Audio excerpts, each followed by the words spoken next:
is the gateway to Africa. And this is especially for our guests and entrepreneurs who've come from China to tell you if you're going to invest in Africa, start from here.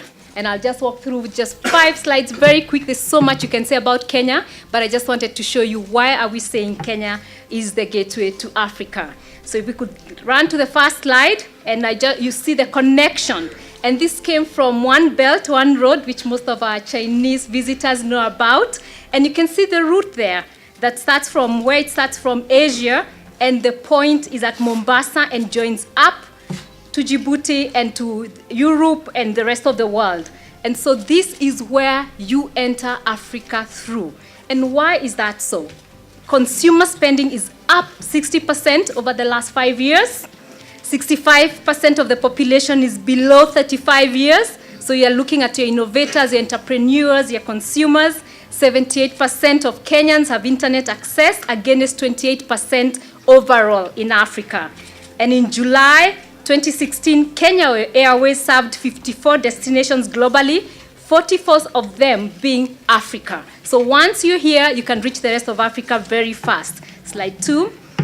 When you look at the sustained, resilient, and inclusive growth, there's the world real GDP growth, there's the sub-Saharan Africa, and there's Kenya.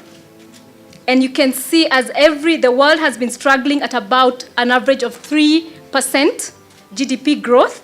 The rest, Africa, sub-Saharan Africa, around between 3 to 4%, but Kenya, around 5 to 6% the last couple of years. Of course, this year will be a bit strange to go a bit down because we have had a drought, extended drought. But what are these sectors that are contributing to that GDP growth? We have agriculture, forestry and fishing, 15.2%, real estate, 12.3%, transport and storage, 9.7%, construction, 8.2%, education, 7.5%. And what keeps Kenya real growing, especially with the commodity prices going down, is because of our diversified economy. And those are the sectors that are growing. The third slide. The growth multipliers over the medium term. You can look at some of the multinationals, and we just captured very few who have based their headquarters here or are working here. And many of them talk about the infrastructure. When you look at the rest of sub-Saharan Africa, even with our challenge of infrastructure, we really are doing much better, and that's why we're really the gateway. And then we have 86% of youth literacy between 15 and 24 years, and 50% of that population is below 25 years. Look at Africa's ICT. We are the Africa's ICT innovation hub.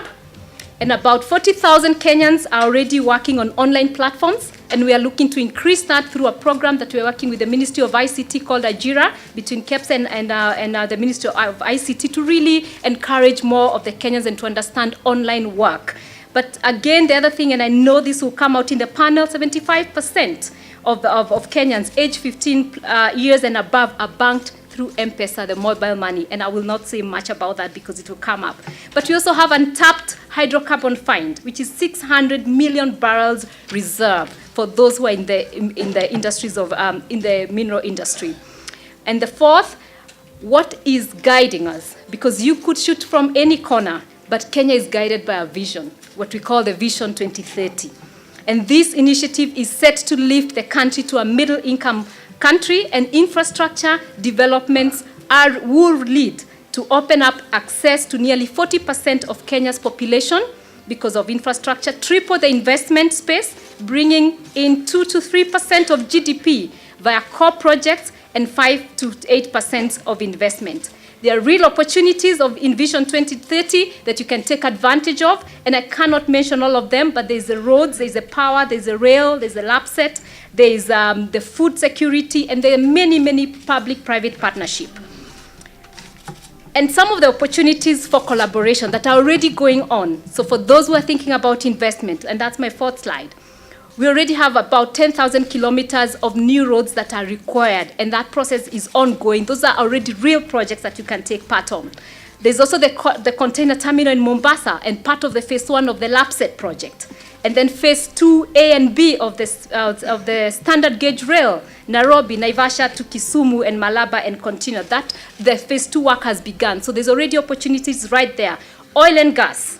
And already we talked about the Kenya Pipeline Company, which has begun a project on $489 million, construction of a new Mombasa pipe, Nairobi multi-product. And I could mention many others, the power, the wind projects that are already going on, the hydro, the geothermal, and the transmission.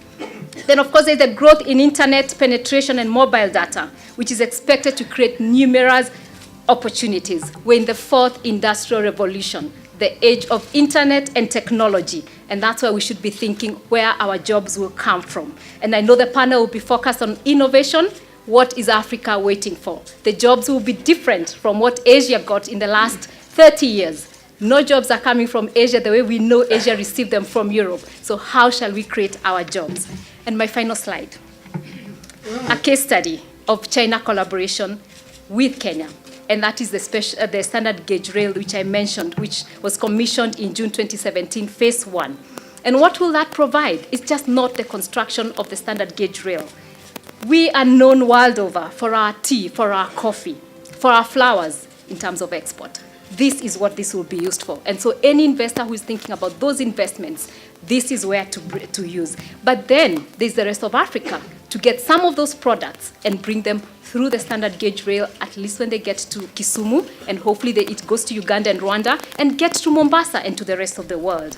But there are also industrial parks. We want to be able to go into light manufacturing, electronics that can go to the rest of Africa. Remember I said that we connect to the rest of Africa through the airline and through the roads that are being constructed. We want those industries based here. So we really are the gateway. The special economic zones, the leather city that is already coming up, that has already been started, the textile industry. We want to clothe and feed Africa. Thank you very much. I'll just say a few words about why I invited Jack Ma to come to Nairobi and my expectations of what we can do on this occasion.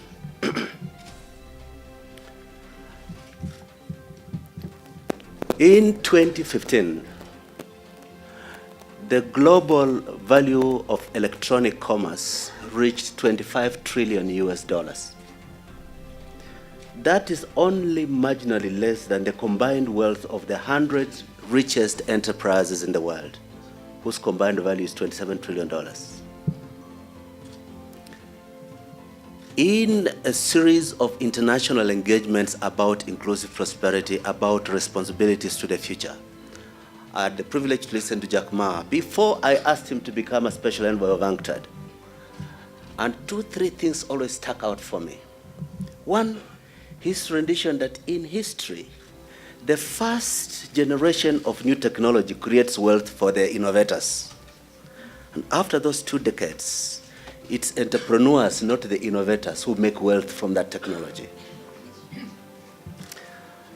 The second is a statement that the weakest people are those who surrender when they are defeated in one attempt to make things work. There is no heroism, there is no misery in failing, but there's heroism in always picking yourself up and going on again. And the third thing was a global awareness, at least outside the politics of Jubilee and NASA. There is a certain awareness that if you are in business and you have no visibility on electronic market, you don't exist. You might pretend for a short while that you'll increase what you sell to Burundi or expand your sales in South Nyanza, but in the emerging world, if you have no electronic visibility, you are irrelevant to the future. This brought me to 2 things. The first one was to seek Jack Ma to accept to be a special envoy of UNCTAD in the face of competition from some of the largest enterprises and UN agencies that were also interested in him. And as I mentioned to him, my success was partly because I got substantial support from the president of the World Bank and the then Secretary General of the UN, that Kitui is the right partner. And Jack and I have never looked back since then. When we agreed since last September that he becomes an Assistant Secretary General of the United Nations, the most expensive employee under me, but whom I pay $1 per annum, Jack said, I will accept this on 2 conditions. One, that a principal message we have is a message for African young people. And two, that you will create possibility for us to take that message to Africa. This is keeping my part of the bargain. That Jack has the opportunity to talk directly, not just to young entrepreneurs and encourage them, to all entrepreneurs and encourage them, but also talk to power that the infrastructure to get Africa platform, electronic platform visibility is broadly available. The political will and the mechanics of making it work has not received sufficient impetus. Now, having said that, I want to finish off with just what I'm expecting of this trip. I mentioned at a meeting we had this morning with the president that more than 50% of the people who have been getting to me about wanting to be in this meeting were saying they want opportunities to be commission agents of Chinese enterprises. And I was very upset with them.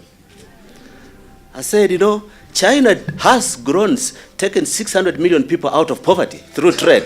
So definitely trade is important. But they did not do that by trading other people's goods. They did that by trading their goods outwards. Jack Ma's significance to China is how he has helped people access markets. Persons who did not know that they mattered, who were empowered by a technology that allowed them to trade outwards. I was not inviting him to walk to Africa with me to open markets for Alibaba. I invited him to walk to Africa with me to say Africa can do what Alibaba has done for China. So we have a mixed audience of African entrepreneurs and Chinese entrepreneurs there. I want a very unusual ask of you for a Chinese entrepreneur to see what value-added African export he can take to China, and for the Kenyan and African entrepreneur, what value-added product you can take out of Kenya. We are at a unique moment. Africa needs now to speak with one voice that the world is ready. In many countries like your own, you have the foundings of the infrastructure. Cultivate the policy direction that you cannot trade in small pockets anymore.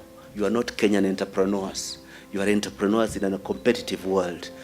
Efficient trade facilitation without building your productive capacity will reduce your own market share in your own territory. So we help facilitate trade, but build a capacity to outward, build capacity to benefit from it. That is the least I can ask of you.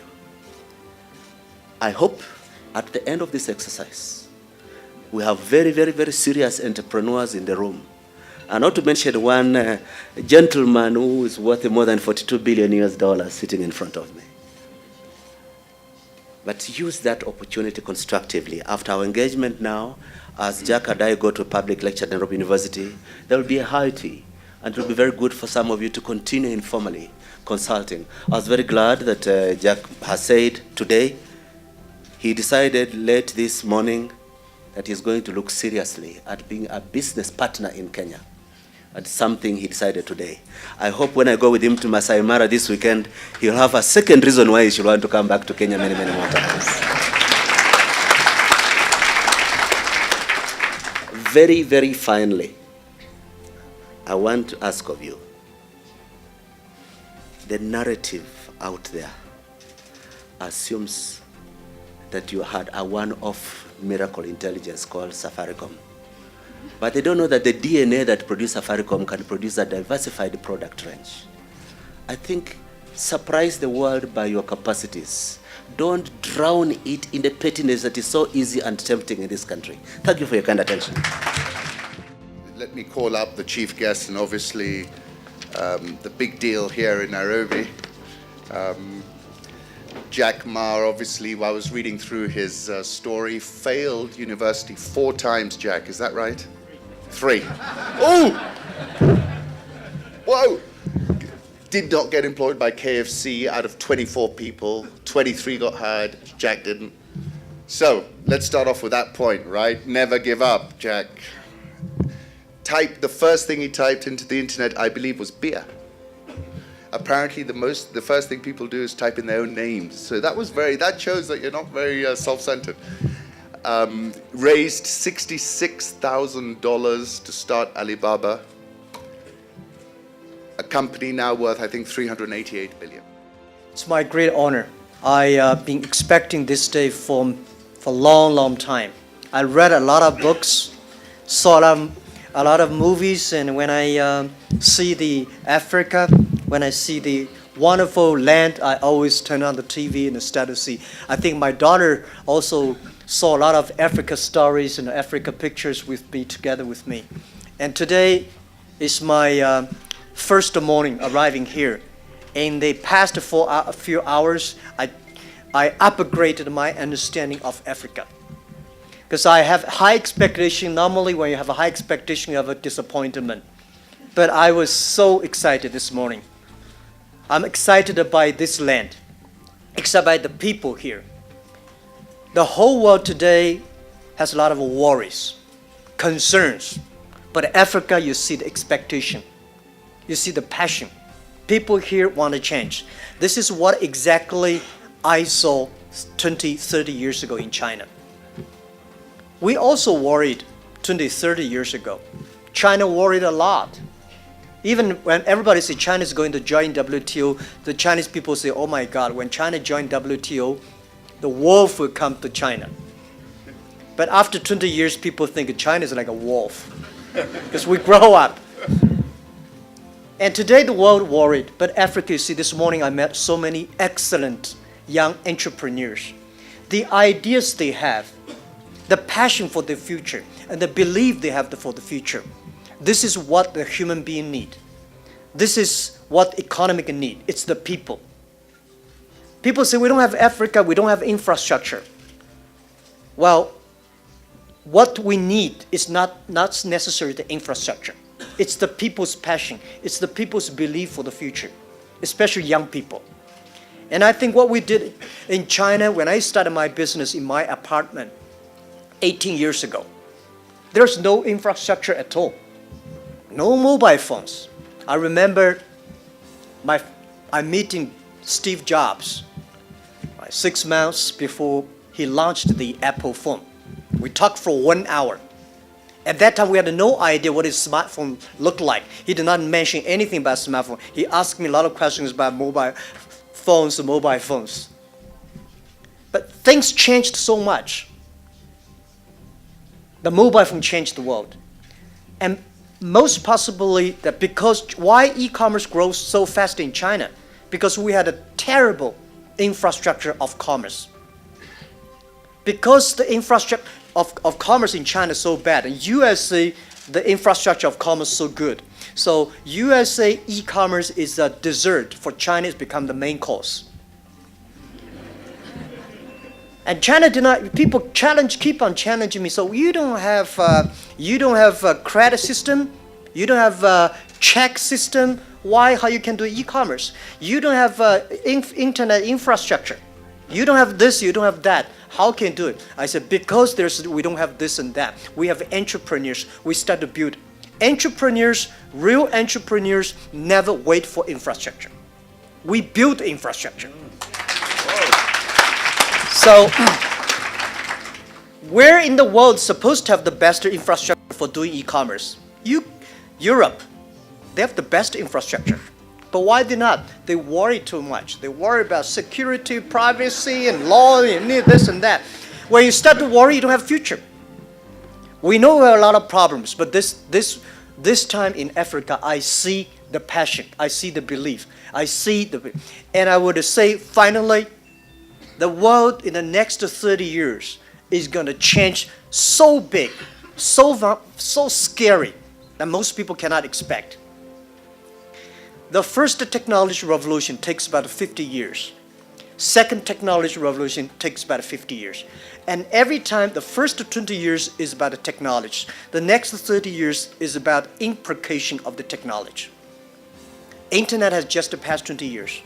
Next 30 years is about application of the technology, of the internet, using the internet. It's not the internet company is going to win. It's those companies using internet will be winning.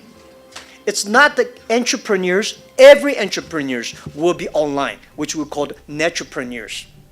So please pay special attention to the next 30 years. Car was not invented in America, but America using the car good. Electricity was not invented in America, but America using electricity well. So of course, internet is not invented in Africa, but African young people can definitely use it better. And please pay special attention to those people who are below 30 years old, because those are the people never scared of using and trying new things. In this world, the most difficult thing is to convince the successful people, because they all live in the yesterday. And we, young people, want always live for the future, using the technology, just like the day when I type the first word, internet. My friend said, Jack, just don't be afraid, just to type in, it's not a bomb. And I did. Internet is good. It's challenging to a lot of successful people, successful countries, successful companies, but not to us. Because we have Africa, like China, we have nothing to lose. The thing we should not lose is hope. The thing we should never lose is fighting for the future. And I said again, if Jack Ma can be successful, 80% of the people in the world can be successful. We do not have money. We start from zero. And Africa has the hope, and pay special attention to those people who are below 30 years old. Pay special attention to those companies who have 30 employees, less than 30 employees.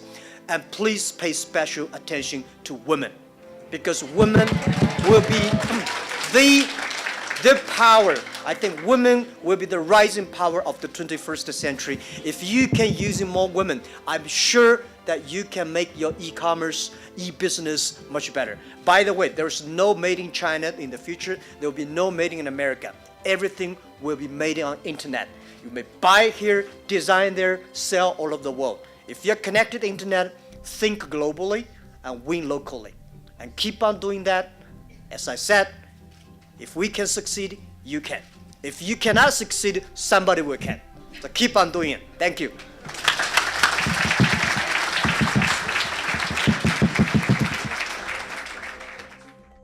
I think one of the things that I really admire about today is it reminded me of my business school days, when you have inspirational leaders who have made it in life, gone through probably one of the most interesting process to get to where they are. It's very easy to see people when they have reached where they have, but very little is shared in terms of the experience and how people go to that particular point. And when I watch Jack speak, it really tells a story about the opportunities that many young people, especially on the continent, face. And so this is an opportunity we must grab, and I hope in the next few hours that he's around, we'll be able to get a lot more.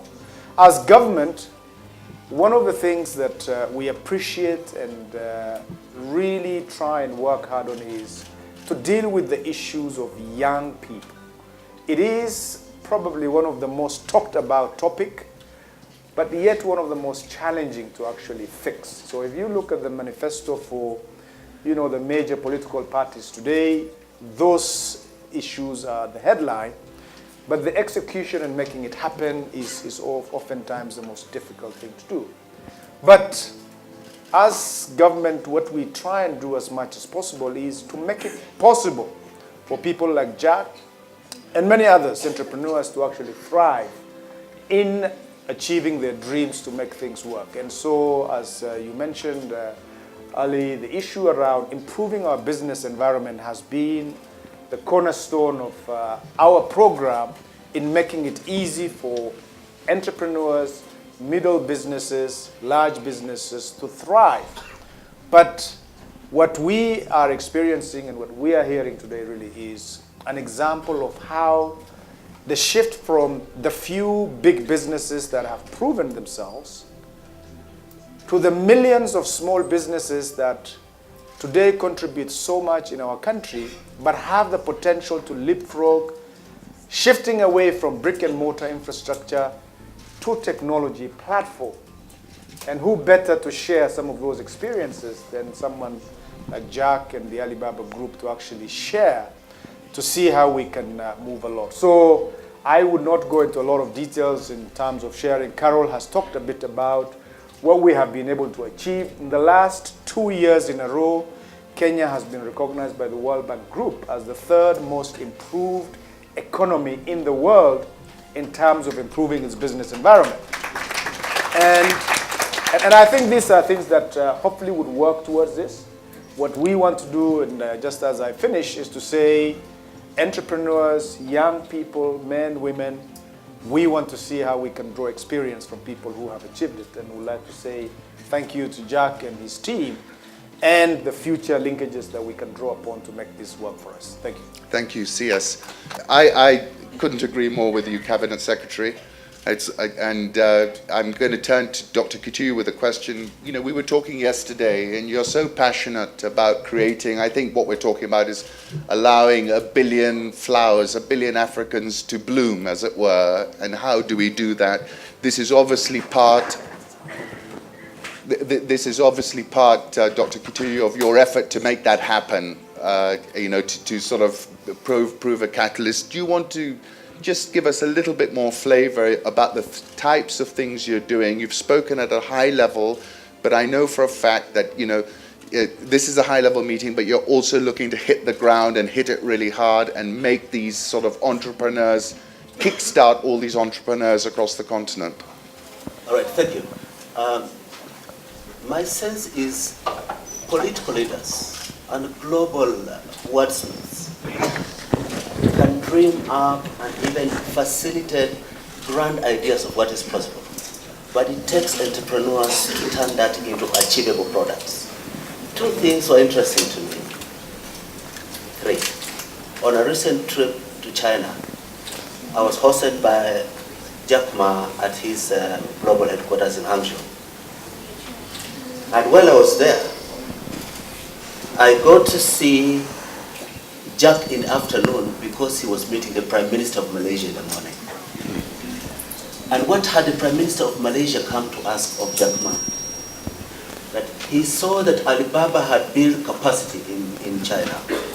It's not just about looking out for trade, but that you're demonstrating you can grow small, vulnerable producers in your country through an electronic platform presence. And Malaysia was saying, can you help us be the second country to do what you have done in China? This morning, in the presence of the President of Kenya, I told Jack, one of the reasons I brought you is to ask you this before the President of Kenya. Can Kenya be the next one after Malaysia? Not necessary. That's what happened when I was in Hangzhou. But after Hangzhou, both Jack and I went to the One Belt, One Road Summit, where we were with President Kenyatta. And the President of China, in the many things he said, had 2 things that I thought were very important in this country. The first one was an announcement that it is now official policy of the Chinese government to help build capacity in the National Standards Bureau of developing countries, especially in Africa, for them to administer the Chinese standard, which will allow more export of African produce to China without facing the risk of rejection because of standards at entry point. That is a very important thing for those of us in the country. But the second one is that the only point on the African continent where the One Belt, One Road route touches Africa is Mombasa. That's right. I saw on a map there a route being taken towards Cairo. That was not in the original thinking. Out of Mombasa, the route should go towards West Africa. Yes. And it takes entrepreneurs, visionaries, and players, many of whom are in this audience, to facilitate that the route goes towards West Africa, does not go towards Cairo. The question I was putting to Jean was, you know, if you look at that corridor, it was once very much raw commodities going one way. And I wanted Jean to talk to us a little bit about what that corridor looks like in 5 and 10 years' time, because I think it's surely going to metasize and look completely different, and people like Jack are going to change the way it looks, I hope. Definitely, yes. Jean. Thank you, Aligan. So thank you. It's my pleasure to be here. We just arrived last night. here is actually not stand for China, but also stands for Africa as well, because the Standard Chartered Bank has been operating in both markets for over 150 years. So China, Africa is our DNA. It's in our DNA. So to be very honest, I would like to share our view about the corridor things. It's actually corridor is not new. It's not new. We have been doing corridor business for years, but it's very excited to see that over the years, we see all these things evolved various stages. For example, I'd like to echo Carol's the version things. Version 1.0 is that all about material, raw materials, metal minings, and this this is natural resources. That's very, very natural, attractive. And then we come to the second version, version 2.0. It's all about huge investment to come to this market. It's about to focus on these infrastructure things, ports. We see ports, railways, and these infrastructure things. And this is very important because when the overseas investors to look at this market, the 1.1 they pay very close attention to this infrastructure. They will lower the cost of logistics, of course. And then we're very excited to see these Chinese companies come to this market to build up the manufacturing plants. It's not about raw material anymore. It's about finished goods. It's about to serve the local markets and to export these finished goods to all the rest of the world. So we facilitate that as well. So then we see a lot of job creates in these markets. And then we see this high-tech things and all these technology things is moving, transfer to this market. We see the labor market is getting trained in. And there's all these good things happening. And then trade, of course. We see trade is increasing, has been increasing very fast in the past years. So all these things is happening here. And so then when Alican asked me about what is the next, about version 3.0, I think Chairman Ma has already described the full picture for us. I don't have this answer. I think the answer actually is come from all of you young entrepreneurs here. By the way, I would like to share my observations. If you look at the delegations of Chairman Ma's, today is bring to this event. It's all about healthcare, fintech, finance, and also all these, unconventional investors. They're coming to this market. So if you look at the Kenya is not only the gateway to the whole Africa, but also it has already been the world leader in the mobile money technology, right? So this market has already achieved a lot, and then we know there is a huge trend about the agriculture. So all these kind of things happening, and China nowadays we have an one by one roads initiative, and I truly believe Africa will benefit a lot from that.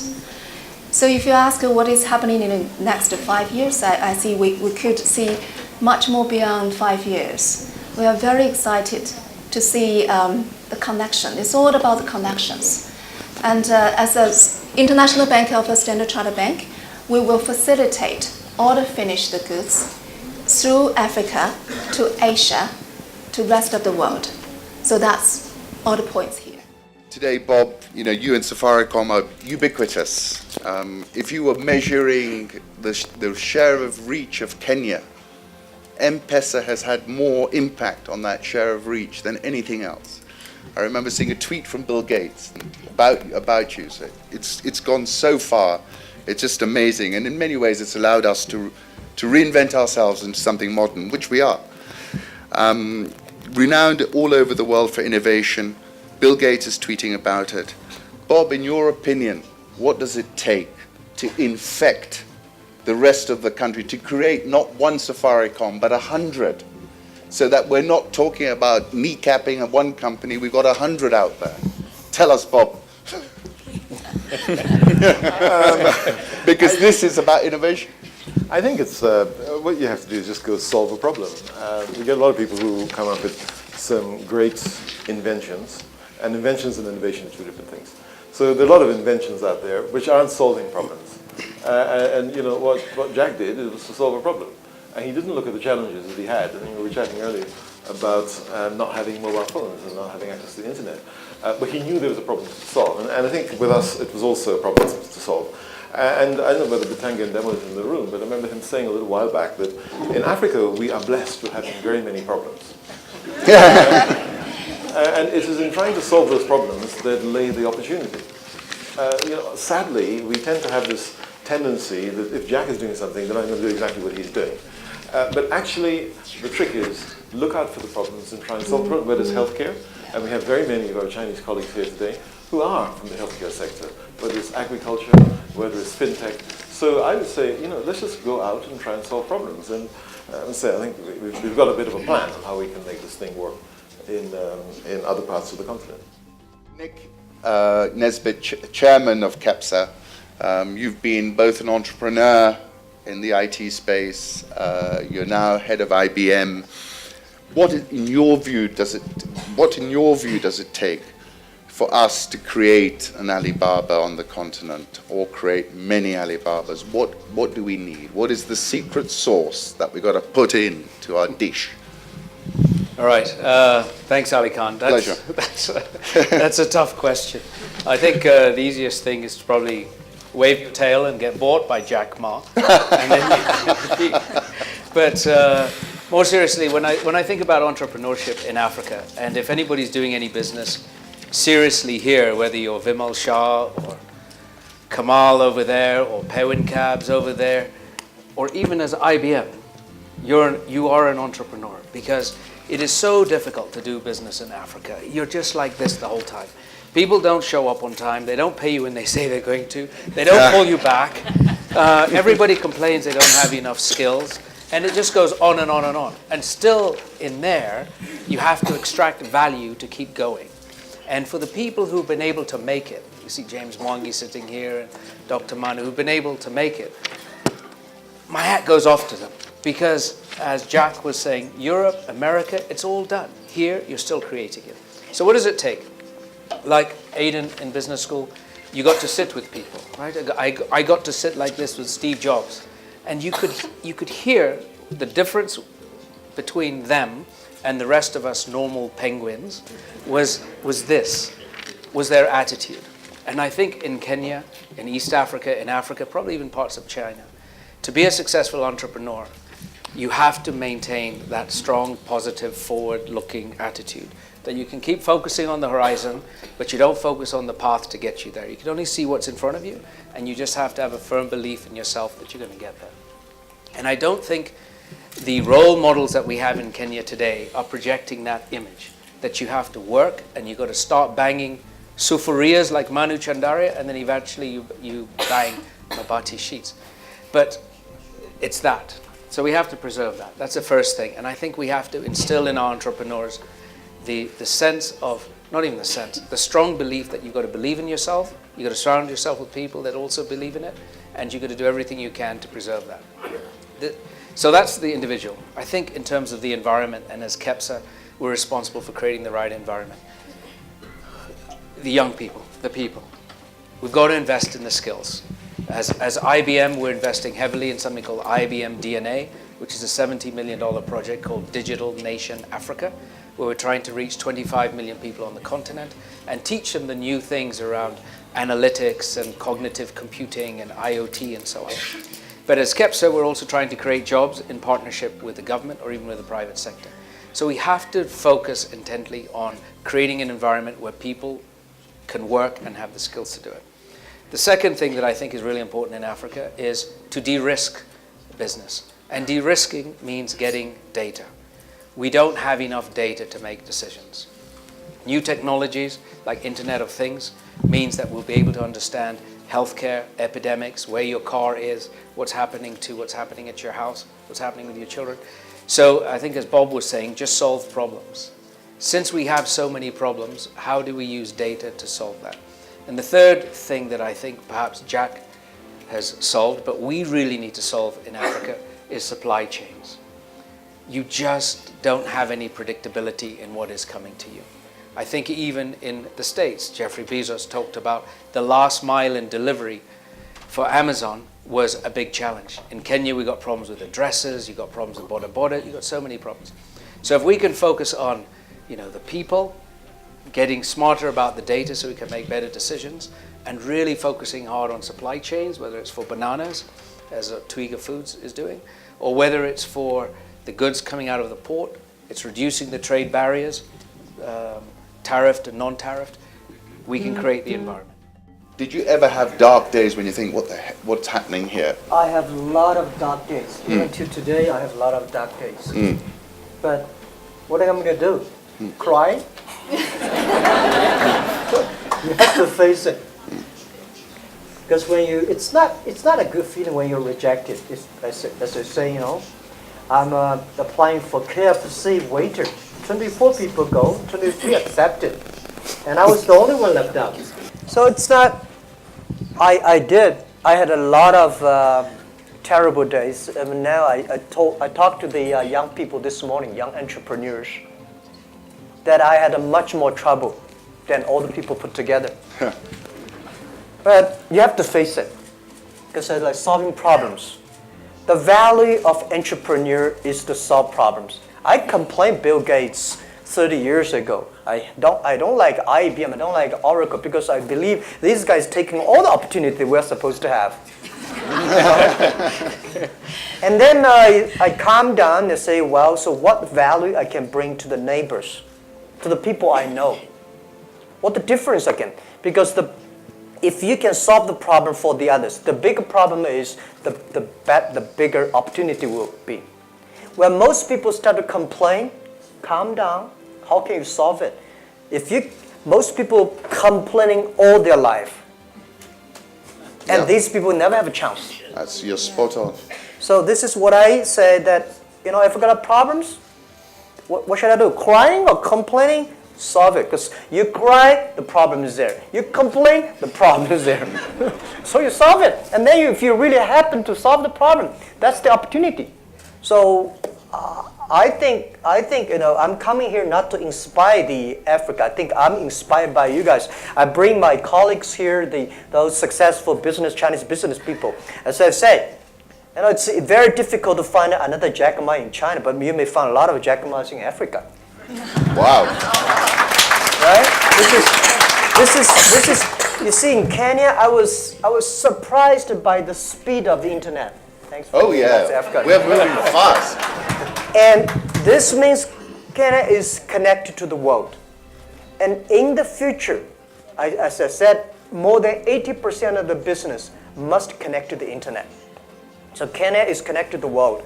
How can we sell things across this thing? If for us, people say, Alibaba, you are that big size, right?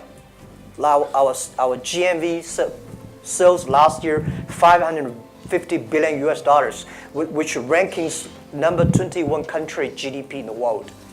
So we say, oh my God, you're so big. Then where will you go? Without a big vision, without thinking about what problem you can solve to the world, you will never grow fast.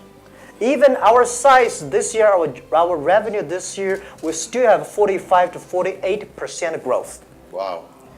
And where did this come from? Where does the money come from? The money comes from solving problems for the others. We believe that in next 20 years, we want to help to build up an online community that can enable every young people, every small business. If you want to sell globally, we help you. If you want to buy globally, we help you. If you want to deliver globally, we help you. And if you want to pay globally, we help you. If you want to travel globally with just a mobile phone, we help you. Only by solving these problems, these are the problems small business hate and they worry. If we can solve this problem, that's our revenue come from. So I think African, all the entrepreneurs, think about what problem you solve for the others. And I spend most of my time thinking about what the problem the world is going to face in China in 10 years. What problem China is going to have in the next 5, 10 years. And think about, because we cannot compare to the other people who has a rich father or powerful uncle. The only thing we can compete is who can imagine 5 years later what the problem in China will be, and let's start to prepare now. When the problem comes, I have a solution. And that solution is where the money comes from. That is the way we compete.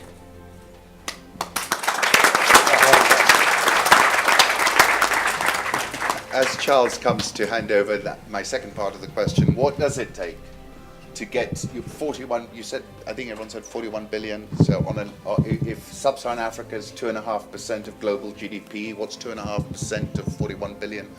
4.1. It's $1 billion, Jack. How do we get your portfolio properly allocated? How do we get that $1 billion allocated to Africa? That's my question, and hopefully all to Kenya, because that is actually a market-neutral strategy.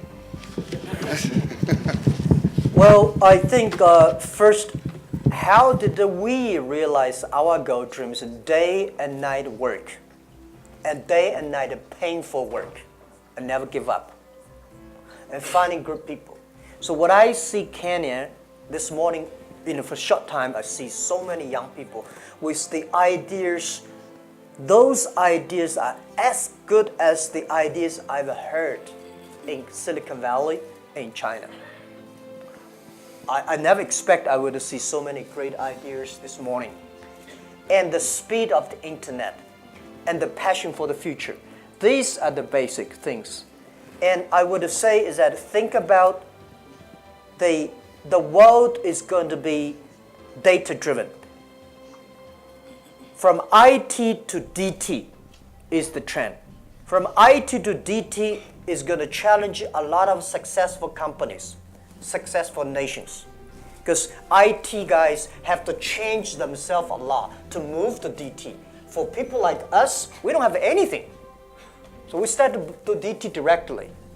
And the other thing is the business of manufacturing is going to be, it was B2C in the past century. In the future, will be C2B, consumer to business. In the past 20 years, we make people like a machine. Next 20 years, we will make machine like a people. So all these big changes means opportunity. And what for us, I've been thinking a lot in the past 2 hours, what we can do, what we can bring, what problems we can solve to Africa. So I think the thing we want to do is looking for good partners. And we will join the force together with the corridor, and then investing in the environment that empower those entrepreneurs. And the very, very important is the partners. Because, and I talked to the president and Dr. Kutui this morning, thinking about, Kenya with the great infrastructure you have here, you might be a hub, e-hub, which I say in the older days called the Silk Road, in the future called the E-Road. So you need to use this hub to all the things come to Africa, all the things Africa going to the world have to go through this kind of things. So I have a lot of ideas, and these ideas I have to digest and discuss with my friends and colleagues, and I will come back again and do something more. My question goes to Jack Ma and CS Adan Mohammed. Any other panelists can support that. In building access to markets, and especially opening up China goods for the world, I'd like to know how the government of China made it possible for production, because there's lots of input, tax barriers, and things like that for exports. How did the government of China make it possible for Chinese to produce, and innovate very wide array of goods that were available to be sold into the public? And then to CS Adan, looking at the government of Kenya's role in helping innovators innovate and enterprises to produce made in Kenya, made in Africa goods. What are we doing to make that affordable and cheap for this production? Thank you. It's not the government's job to make the innovation. It's the entrepreneur's jobs. Okay. And fortunately or not, the government normally say we need innovation, but they probably will stop innovation, but with a good heart. It's entrepreneurs discover the need and create it. So it's the people that make the huge change. I'd like to ask you, can you be our industrial ambassador in China to bring industries to Kenya?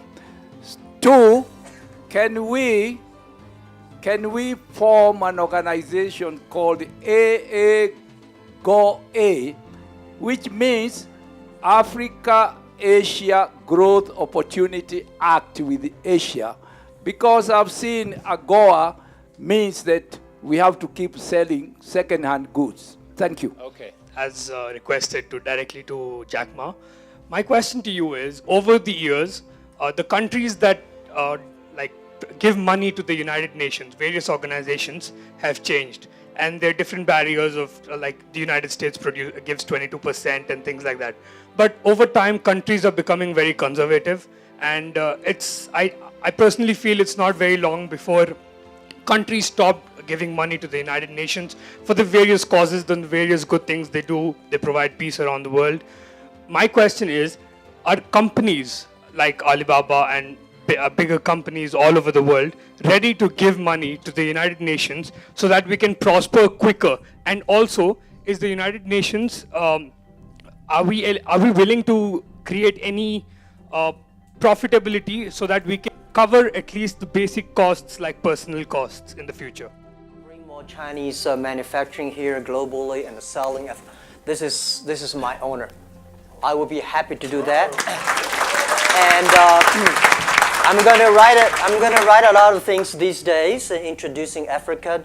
I think Africa should bring a lot of tourists from China to here, because we have, guys, China have last year 130 million people traveling outside China last year. It's like a movie nation. And I don't know how many Chinese people travel to Africa. And when they come here, when they see these people, when they see the excellent environment and views, and I think they will love here. They will invest more here. So this is what I think I would be happy to do that. And most importantly, is introducing Africa to the other part of the world instead of introducing Chinese products to Africa, which we've been doing that for years. They don't need me. This is not the problem that I can solve, or this is not the problem that I want to solve. A lot of people know how to solve it. But sell Africa to the world, this is something that I really want to do. For the United Nations questions, Dr. Kutuy can answer better. Company like us is not about giving money. A company like us is creating value for the world. On the question about the United Nations, the reality is that multilateralism is going through very severe, challenging times. The growing nativism in parts of the traditional industrial society, the growth of opportunistic extremist groups as political mainstream in some countries has challenged us. Only last week, the United Nations reduced its budget for peacekeeping by $600 million. What it means for us is we have to find new smart partnerships with the private sector, much more concrete engagement on ideas. And also you'll see increasingly that UN agencies start having complementarity instead of what you've been seeing as competition on the ground. One agency is trying to do what the other agency is trying to do. And the phenomenon of one UN agency hiring consultants to do what expertise in another UN agency has the ability to do. So we are having to deal with this, but it's not a very generous condition. It's not a generous situation.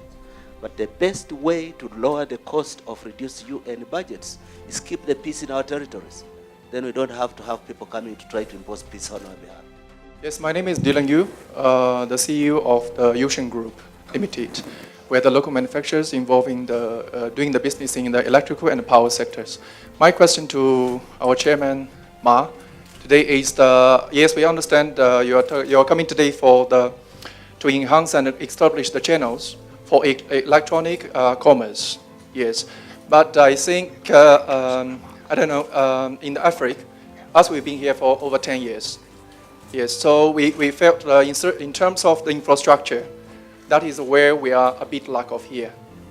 And to create more opportunities in the electronic commerce industry, we need to build up the capacity for the nation in terms of the infrastructure first, like the power, energy, the roads, all of these infrastructures. So the people are able to have that capacity to do the electronic commerce. Yes. So my question to Chairman is, would you, Alibaba Group, do you have any plans to invest in certain areas, industries like the energy, power, or infrastructures, to create more employment also for the nation, please? We are not interested in power and energy. We are interested in looking for partners who are interested in building up, because we are not expert on that. We are extremely interested in looking for those companies that are working on payment, those companies who are interested in building up logistics service centers, and those companies that are supporting entrepreneurs. We will invest and giving know-how to them. So this is what we do. We're doing different from American companies. They go some country, they do everything themselves. Our job is to go any country, any area, finding partners, enable partners to be big, because we want to making sure every place we go, we build up companies for local, not build companies for us. Because only by that way we can grow together. So this is our vision, that we want looking for more partners here.